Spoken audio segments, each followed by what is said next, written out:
Hi everyone, it's me, Carolyn, and this video we are going to be starting chapter 6. This particular section works with probability distributions of the discrete probabilities. Discrete, reminding you, is like a series of outcomes, not a continual spectrum. That will be our continuous distributions, which will be later. I broke this section into two videos just to kind of make them a little shorter, a little bit easier to manage, and we'll see how they go. Again, if you have any questions from anything in this course, please feel free to email me. I'm going to start by sharing my screen. So we will look at our guided notes that were found in our Blackboard course. And I want to kind of go through those. So first of all, what in the world is this thing we call a random variable? Well, a random variable is a numerical measure, and what it does is it predicts like the outcome of a probability experiment. Thus, it's a variable that is kind of determined by chance. We like to use capital letters to denote them, such as like an X or a Y. We try to stay away from Z because we've talked about that Z score, and we kind of like to leave Z for that. So we like to use the letters X and Y, very similar to algebra. A discrete random variable, again, to kind of remind you again, it's like a countable. Outcomes are dots on a number line. They can be infinite in number, so we could like say 1, 2, 3, 4, 5. Continuous random variables are going to be ones that take on a continuous interval of range. So we're going to concentrate in this chapter on the discrete probability distributions. We will look at a couple specific ones in later sections. But we're going to start in here just getting an overall view of what it is to be a probability distribution, because that's kind of something new. We've talked about probabilities, and we've talked about some of these other concepts, but we're going to kind of start putting things together. So consider flipping a coin 2 times, okay? And you're going to let X count the number of times you get a head. So if you flip it twice, you could have 0 heads, meaning you got 2 tails, 1 head, or you could have gotten 2 heads. Sometimes we like to write this probability distribution in the form of a chart. Other times we're only interested in a few of the outcomes, and so we don't need the entire distribution listing.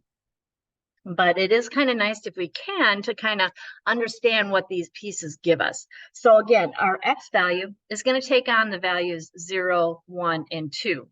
And what we have down here is going to be the probability of those happening, those values happening. And again, we're going to have to relate this to flipping our coin twice. So we have to kind of go back to that sample space. And we talked about that in chapter 5. So our sample space for this, if you can remember, we could have had a head and then a head. We could have had a head on the first flip and then a tail and then a head, or we could have had 2 tails. So sometimes we would like to write out this possible sample space. There will be times where the sample space might be too large, and we won't want to do that. But let's just say there is our sample space. So the probability that we had no heads, well, there are 4 outcomes. So it's 1 out of that 4. And yes, you can use decimals if you prefer the decimals over the fractions. I like the fractions in this setting because it helps remind you where the pieces come from, the 1 out of our 4. The probability that we get a 1 is those 2 possibilities out of our 4, and probability that we got 2 heads is again 1 out of that 4.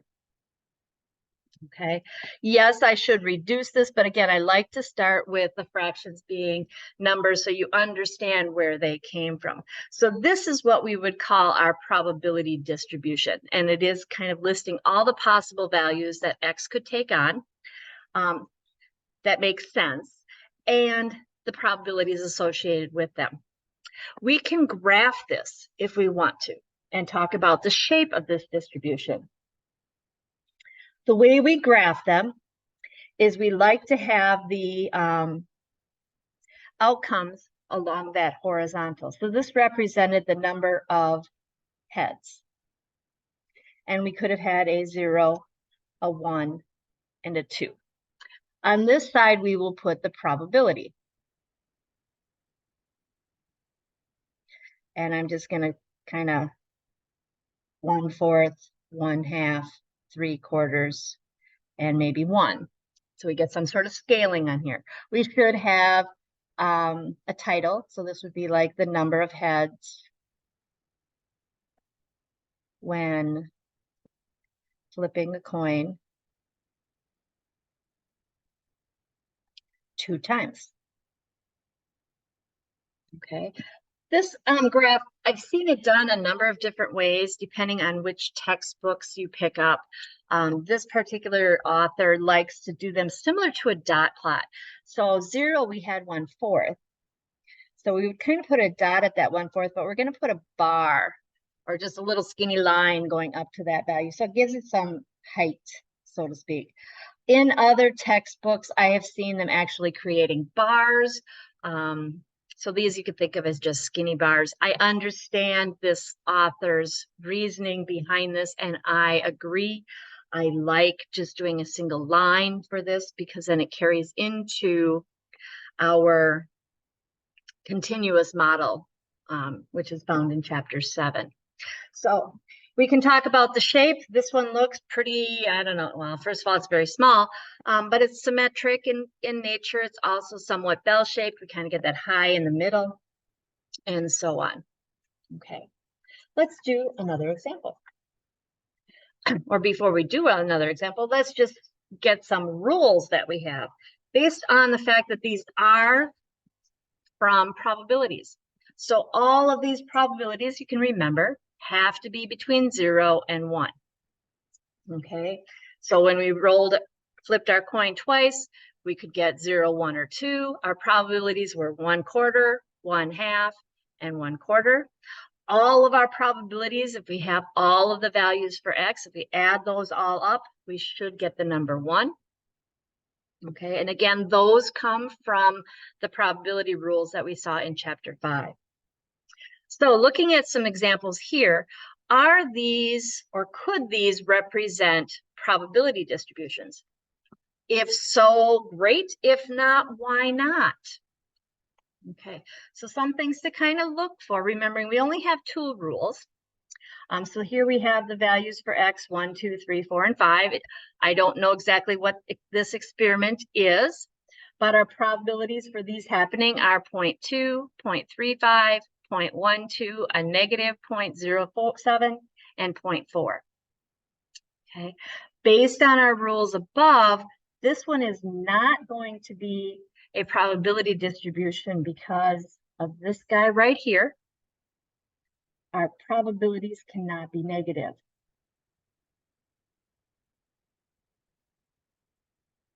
Not be negative. Okay, let's look at another one. We have a -1, a 0, and a 1, and a 3 for x, 0.2, 0.25, 0.1, and 0.45. Some people might think, well, this could be not because we have negative x. X can take on any value that it would like. This might be the distance you move north, how many blocks north you have to travel to get to a certain place, or you did travel.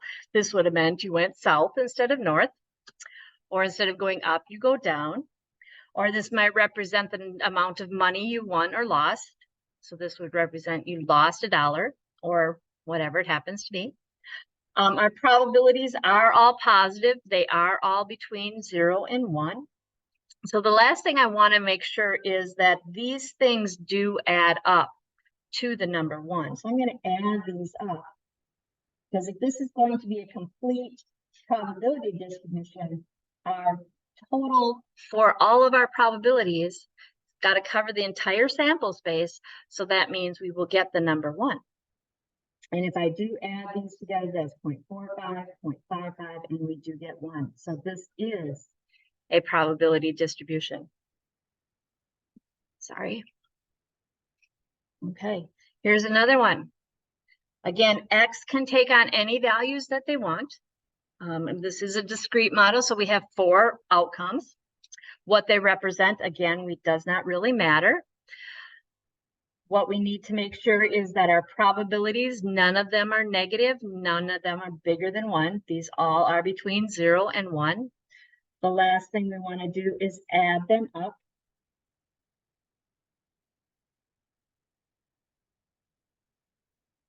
And when I do so, these are a little bit more difficult to add in my head, so I will grab my calculator just to make sure I don't make a mistake. And here I only get 0.9. Okay.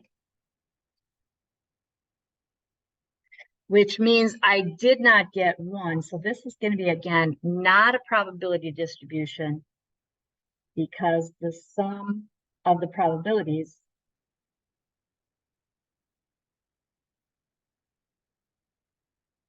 does not total 1. Okay, which means we're probably missing a value for X. Or another thing is we may have calculated one of these incorrectly. So this is a way you can kind of check, is your probability distribution accurate? Are your probabilities all between 0 and 1? Do they add up to 1? Okay, how we can use these. Let's look at another example. We have a basketball player who is shooting 3 free throws. Okay, so he's at the line, probably got fouled on a 3-point shot, and he gets to make 3 free throws. So we're going to let X denote the number of shots that he's going to make. So if he's shooting 3 of them, he could make none. So he missed all 3. He could make 1 of the 3, 2 of the 3, and 3 of the 3. So these make sense. And they said the probabilities are listed. So we will want to double check just to make sure. I look at these numbers. They are all between 0 and 1. I am going to quickly add them together just to make sure that it is.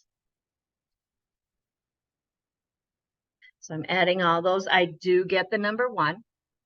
And then I'm going to ask some questions based on this. So what is the probability that this player will make 2 of his 3 free throws? So this is a probability distribution. It gives us that information right there. So the probability he makes 2, that means X is 2, because X is how many he made. And the probability associated with it is right there, 0.38. Let's do a couple more questions. What is the probability that he will make at least 2? Okay, so this is going to remind us some of the things that we saw earlier in our probability chapters. So at least 2 will first of all mean 2 or more, just to kind of make sure you have to interpret the language first of all. And 2 or more in this case would be 2 or 3. Now he can't make 2 and 3 at the same time. So these 2 outcomes are completely disjoint. So we can simply add those 2 pieces together. 0.89. Okay. We could graph this one. So let's slide this guy under so we can graph it. Again,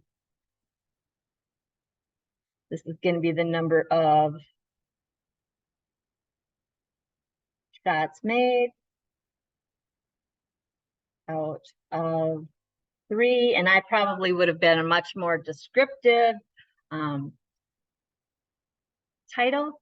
We could have had a 0, 1, 2, and 3. I like to put the zeros off of the axis simply so it does not get lost. Our probabilities are here. The number that we made is here. And I'm going to kind of do, oh, I don't know, let's go with 0.1, 0.2, 0.3, some sort of scaling. 0.01 is not very high, so kind of that way, a 0.1, 0.38, and 0.51. If I had graph paper, I could do a much nicer job. I could actually make the scaling a little different to make it easier to read. But again, there is a real rough graph. Again, I would make a nicer title, probably write these out a lot neater, but in order to save, I mean, this is just a rough sketch by hand.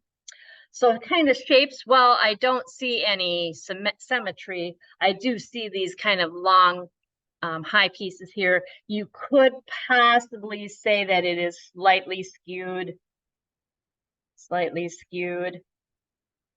I'd want to look at the mean and the median just to kind of make sure. And if it was slightly skewed, I would say it'd be skewed to the left, because that's kind of where my tail goes. But again, when we talk about skewness, we want to see those outliers and things like that. I don't know if these would be actually considered outliers. We'd need to do a little bit more in depth. But I did mention the word mean or average.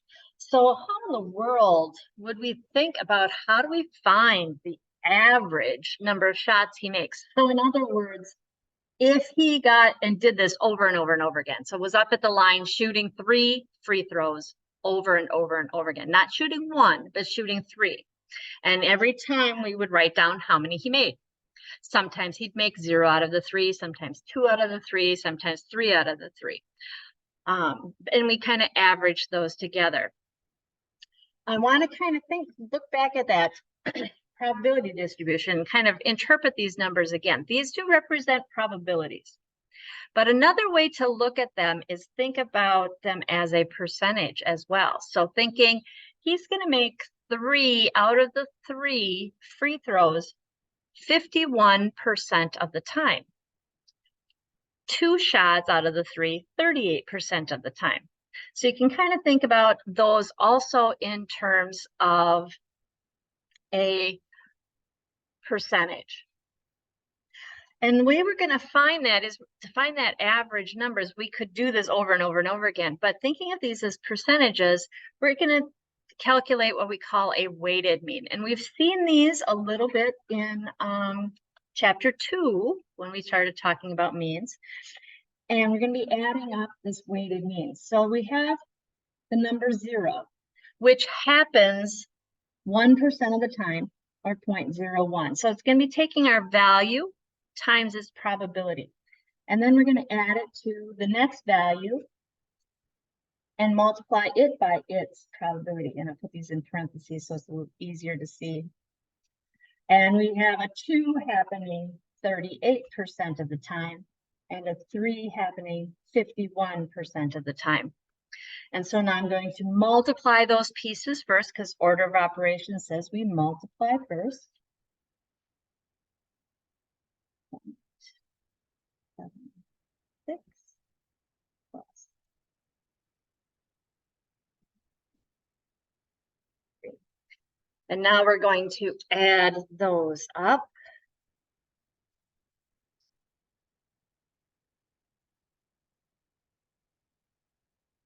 And we get a number of 2.39. Okay.